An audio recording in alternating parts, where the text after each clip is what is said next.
My name is Steve Smith. This is TQA Weekly. If ever you have any questions, comments, suggestions for topics, email me at ask@tqaweekly.com. Go to my website, tqaweekly.com, where you can interact with others on this episode, past others, find other ways of subscribing to the show.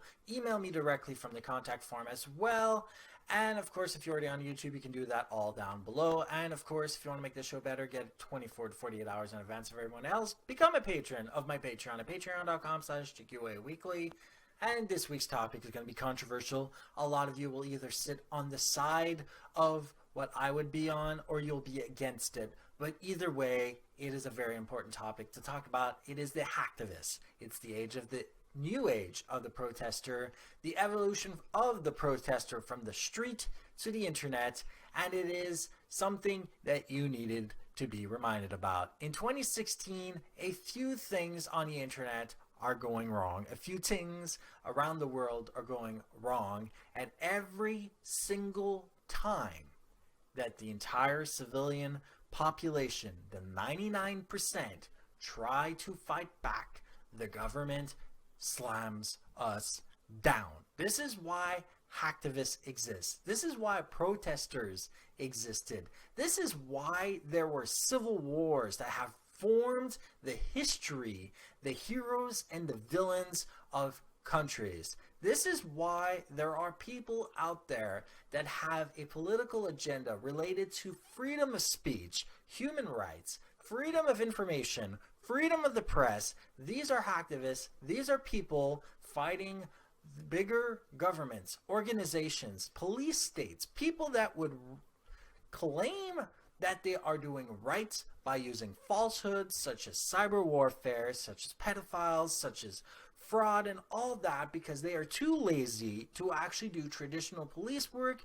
They are too scared of the population, who is now becoming more and more connected, and all of a sudden they try to use cyber warfare as a vehicle to instill fear into people. And I want you to remember, and I want you to know what the distinct difference between cyber hacktivism is and cyber warfare. It is a very easy thing.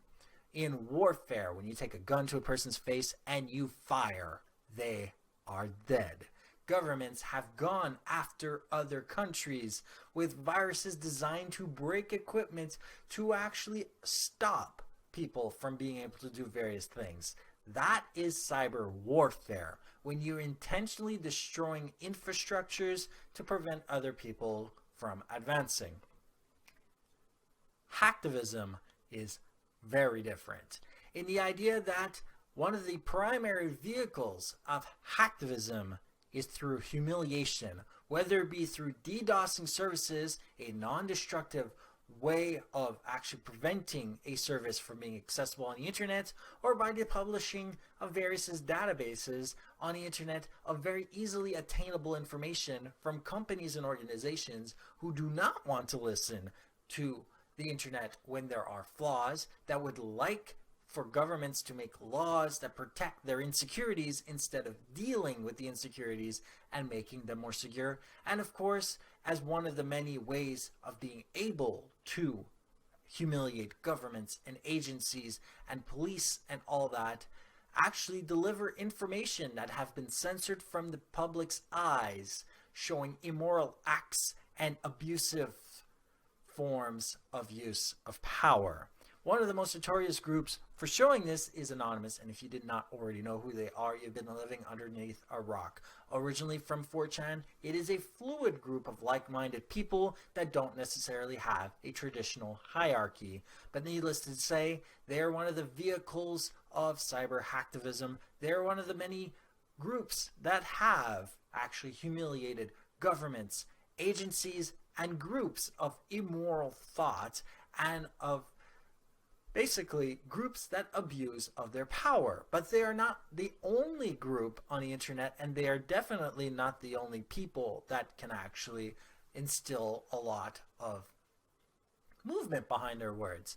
And because of this, we have other people that are amazing, that have been lost from this world, such as Aaron Swartz, who actually founded Reddit that actually allowed for the creation of RSS and many other projects that believed in freedom of information, campaigned against things such as SOPA, and because he tried to prove a point, was basically killed by the government, who basically forced him to commit suicide by unjustly making him, or trying to make him anyway, an example for archaic laws that were actually instilled by fear. From movies that, by the way, I won't get into too much since you can already see it in the sources, and of course, but needless to say, there are many archaic laws that are created in fear and not in reality in itself. And his death had a bigger impact on the world than many of the other groups around the world. It is because of this that many people will fight for their freedom of speech, for the rights of privacy, for allowing the free flow of information. Because if it's not for people like him, there wouldn't be innovation. There wouldn't be a reason to fight back. If it wasn't for him actually going against SOPA and winning, showing the people that you can take laws and break them down to the ground repeatedly, over and over and over, we would sit back idly while governments created laws that hinder and remove your rights one at a time. If you think that having rights for women's voting and rights for blacks is worth anything, imagine an entire society without the right of privacy. You are born into this world with the right of privacy, and you have to fight back to get it.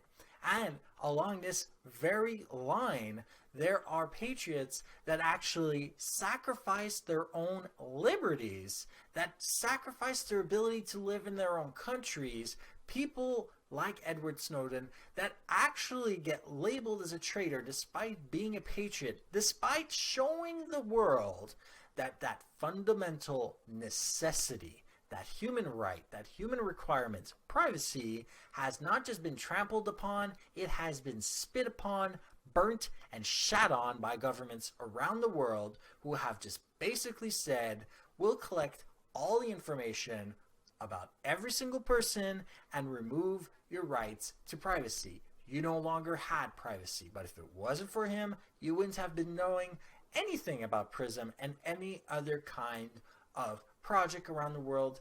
And if it wasn't for him, we wouldn't have known that there were many different data connections between servers on closed circuits that were being monitored. This forced companies to lock down and start encrypting stuff. While Firesheep is one of the reasons why websites don't run logins through the public internet anymore, it's because of people like him that we equipped our websites, even if they're completely publicly enabled to be viewed, with SSL, giving the governments just that much work into trying to copy all of the data on the internet. By making it harder for them to decode all the information, we are slowing them down until they collect so much information they can no longer store it. Fires occur, they need to make bigger data centers, and of course, through the passing of various laws, even cut their ability to cool down their servers.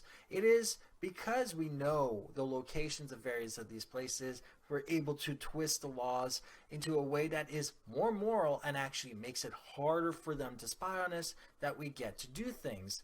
But before I forget, there is other things that are important to the existence of the internet: the freedom of speech, freedom of the press, and even making sure that we keep various governments in check. We're talking about WikiLeaks, one of the most important websites that allows for the exposing of many malicious and abusive acts of power around the world undertaken by governments and groups around the world. If it wasn't for groups and websites like WikiLeaks, for people like Aaron Swartz and Edward Snowden, if it wasn't for huge groups of like-minded people like Anonymous, we would currently be sitting in a very different internet right now, where no matter what you did as a person, if you started a website right now and wanted for the freedom of speech some company were to come up to you and say you have to remove it, and you decided freedom of speech you are not, your website would be closed. If it wasn't for these kinds of groups trying to prevent people from abusing their powers as they saw fit, just because they are some of the richest companies on the world, we would be screwed. And we still have to fight, again to this day, against various abuses of powers by groups who wish to censor and remove and prevent the free flow of liberated information, because information itself wants to be free, and we should allow it to be so.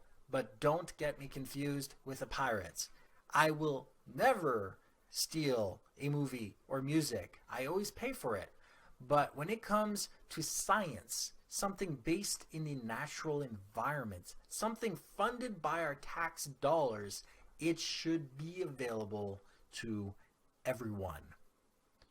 And that is the entire point of people protesting, for allowing what our funds paid for to be free for everyone to see, to allow people to further mankind and humanity, to allow us to evolve to a state where we are no longer taxed by the burdens of immoral governments and agencies attempting to threaten us with falsehoods and immoral lies that have nothing to do with actual facts. Hacktivism is the protester of yesterday, and the protester is just basically the evolution of the person who fought in a battle in a civil war to prevent the man from accumulating too much immoral power. If you liked this episode, like it. If you didn't, dislike it. Don't forget to subscribe if you haven't already done so. If you want to make this show better, go to patreon.com/TQA Weekly. And of course, don't forget to check all my sources. For those that follow me on Patreon, you'll be able to see all the little movies that I actually collected to make this show. And by the way, I did watch them all from A to Z. Don't forget to read the sources. And of course, have a great day.